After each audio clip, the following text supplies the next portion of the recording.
Oh boy, 11th edition is right around the corner. We know all about the new shinies in the launch box. Gotta give me that Chapman, by the way. And we have some vague ideas currently at the time of recording this video about how 11th edition is an improvement over 10th edition. Hopefully. And I guess it's time to prepare for the inevitable storm that will be the start of 11th edition. So I guess let's talk about it. Hello everyone, it's me, the Warhammer complainy guy, Reverend/Handy, destroyer of wallets and maker of terrible financial decisions. Back with another video talking about 11th edition. But before we dive into today's subject matter, a huge thank you for all your support for the channel. So make sure to super hype the video if you're on mobile, leave a like, subscribe, maybe stop by when I'm streaming on YouTube or Twitch, and of course comment about what you're looking forward to about 11th edition. And if you want to be a Giga Chad, maybe become a channel member too for channel updates, cat photos, early access to new videos, and the exclusive members section of the Discord. Also, one more thing, if I'm slurring my words throughout this video, that's because I had surgery the previous day at the time of recording this video, so that's why. But anyways, back to the subject matter of today's video. So, what should you prepare to do for the start of 11th edition? Well, the first most obvious thing to prepare for is of course a shitload of new miniatures and the inevitable legendsing of old miniatures.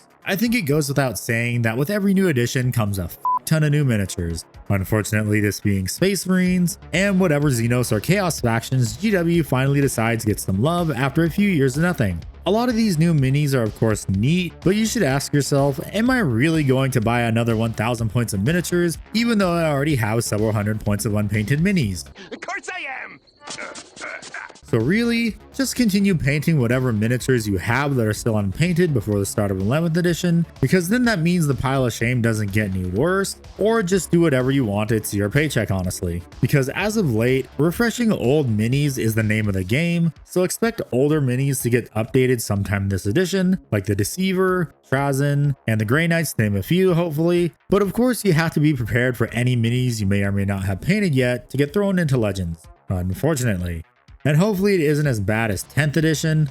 Okay, can I just talk about for a moment how fucking stupid it is for GW to get a bunch of armies and also lie to customers that these minis can be used in both 30k and 40k? I'm honestly expecting it to happen to Knights and Custodes, and their dumb excuse of keeping the game separate to keep track of sales of each game is beyond stupid. Because they can honestly do this by Codex and Liber sales. But no, my Dreadnoughts and possibly soon to be Cerastus Knights are rare, even though Cerastus Knights are still being made in the current 40k timeline, and I just know they're gonna pull a fast one on all the new Plastic Custodes stuff too eventually. But I don't think Legends will be hit as hard this edition as it was in 10th edition. So far what I've heard through the grapevine is that all Flyers, Firstborn minis, and a few Primaris units surprisingly that includes Centurions unfortunately. I know someone who's bad at stuff is probably going to be upset, including me. So honestly, just be prepared for those old minis you loved to get canned unfortunately. The next thing you should be prepared for is absolute chaos at the start of the edition, which honestly happens at the start of every edition because everyone is still figuring out what works. And especially now since we know that we can combine attachments, which I totally can't see going wrong whatsoever. That was sarcasm if you couldn't tell of course, but every edition I've played at the start has always been a show, balance wise and gameplay wise. One, because a lot of times nobody knows what the hell they're doing, and they're still trying to understand how to pilot their armies efficiently with all the rules changes, along with also seeing what list works. That is until someone figures out the most busted lists and associated combos and rules and everyone copies it. 2. GW's balancing team has not exactly had a great track record in recent years, with things going south quickly and not getting fixed fast enough, which in turn causes this absolute chaos at the start of an edition, because we're all literally the beta testers for a live service tabletop game at this point, which is really stupid. And speaking of the balance team, be prepared for your army to be at the start of the edition or just the entire edition. It happened to Dark Eldar and somewhat Custodes and Dark Angels, Knights not so much, and I'll touch on that shortly. So it goes without saying, eventually every army will have its time to shine. It may be this edition or the next, but only time will tell, and also when an army is busted, expect it to pay for it the next edition. Sins of the past you could say, like Custodes and somewhat Dark Eldar in 9th edition, Knights in late 7th and 8th edition, and Eldar in 10th edition. Based on my observations, it seems that every edition and army that was busted the previous edition will always pay for the sins of editions past. So if your army was amazing in 10th edition, be prepared for it to get taken out behind the barn in 11th, but we'll see what GW decides to do. But you know what else you might need to prepare for 11th edition? Your brand new carrying case from the sponsor of today's video, Tabletop Stronghold. Are you ready for 11th edition and all the new changes and minis that come with it? I know I am, but I don't think you are, because you need to get yourself a Mag Case 2.0 to not only prepare for those new Armageddon box minis with its 30 MDF construction, but to also make a statement that you're ready to probably lose your first game of 11th edition. So take pride in magnetizing your minis to these adjustable magnetic trays created by the all-powerful Magnet Wizard. But the Mag Case comes in a variety of sizes to transport just about any army you can think of that isn't a several $1,000 resin brick. So you'll find that perfect mag case that suits your needs, like the Mag Case Mini for me since I'm a f***ing twig. But if you want to help me help you, use my link in the pinned comment or description and use code CRAFT25 for 25% off your next order. Or you can wait till the 15th of May for the next super sale for even more off. So thank you Tabletop Stronghold for sponsoring this video. If you want to get any mag case or case and terrain combo that ships to pretty much anywhere in the world for free, go to tabletopstronghold.com.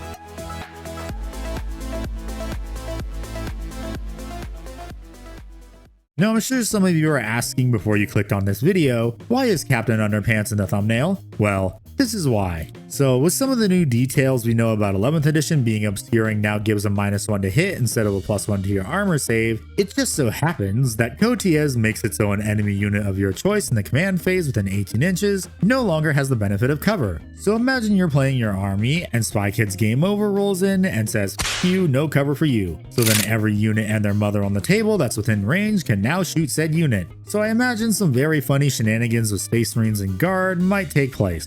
Kotiez also has pretty good weapon profiles and also gains a command point on a 2-up when your opponent gains a command point from any abilities. So while we all laughed at him when he came out, it turns out that Captain Underpants is the true winner of 11th edition. So be prepared to see a lot of Inquisitor Diaper Eagles during 11th edition. So calling it now, Kotiez is going to be meta. That is, of course, if his rules aren't changed. But next is probably something we all saw coming with the rules we've been shown so far, but it's looking like 11th edition is going to be a really melee heavy edition. Since you make your charge roll first, then select your target along with fights first units pretty much being useless now, since the charging player's fights first unit will always get to fight first, and we also have a new mechanic now called overrun fights. Using this example on the GW website, you now pile in again to fight with the unit that didn't get to fight the unit that was destroyed if I'm interpreting this correctly, along with there also now apparently being some bonus for melee focused armies, unless this is just talking about what I mentioned above, since this article obviously came out before this article. But what could possibly stop a melee edition?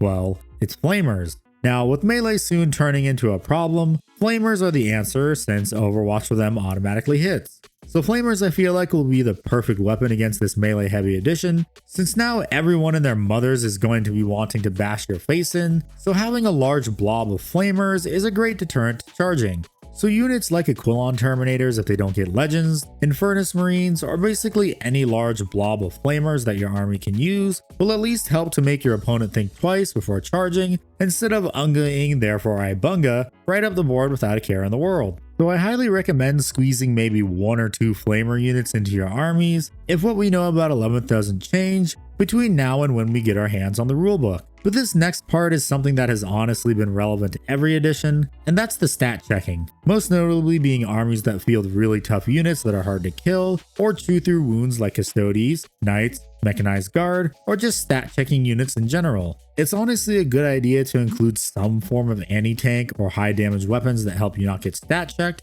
because facing a stat check army is not fun at all, and I play Custodes and Knights. So I know they can be unfair sometimes, especially depending on the list. So if you can, think about including some anti-tank along with your flamers and position them accordingly so they don't get blasted off the table before they can do anything. Now I hope this part doesn't come true since GW said there will be some changes to stratagem stacking or spamming, but it kind of always does. But I'm going to be brief. Fishing might become an issue since people are going to want to take advantage of rerolls, lethals, sustained hits, and hopefully not devastating wounds, although with the recent reveal stream, devastating wounds are kind of staying in. But just in case, don't forget to bring your fish fear me hat, because as things stand now, I can see fishing becoming an issue if nothing changes. Okay, and finally, thank God, because this is getting really hard to record, I want you to be prepared to lose a lot at the start of the edition. This is kind of like preparing for your army to be dog shit, but I know that with every edition comes the chaos at the start, and not everyone is a tournament player. So be prepared to make a lot of silly mistakes that might cost you the game, but remember, everyone is probably making the same mistakes since it's the start of a new edition that everyone is still getting used to. And we also sometimes mix rules from past editions into it by accident. So don't let it get you down, and remember, Warhammer is a game that's meant to be fun, until the sweaty competitive players ruin it for everyone, of course. So losing and learning from your mistakes is all part of the fun of a new edition, and eventually when you get the hang of it, you will start winning games. So I want you to always remember to have fun, because Warhammer is the most fun when shooting the shit and playing with friends. So just be prepared for 11th edition, because we're all in the same shoes as you. Anyways, thanks for watching the video. If you want to support the channel, I would greatly appreciate it if you liked the video and subscribed and maybe hit the bell for upload notifications. But I'll see you all in the next video, and remember, when you play Warhammer, being poor is a choice.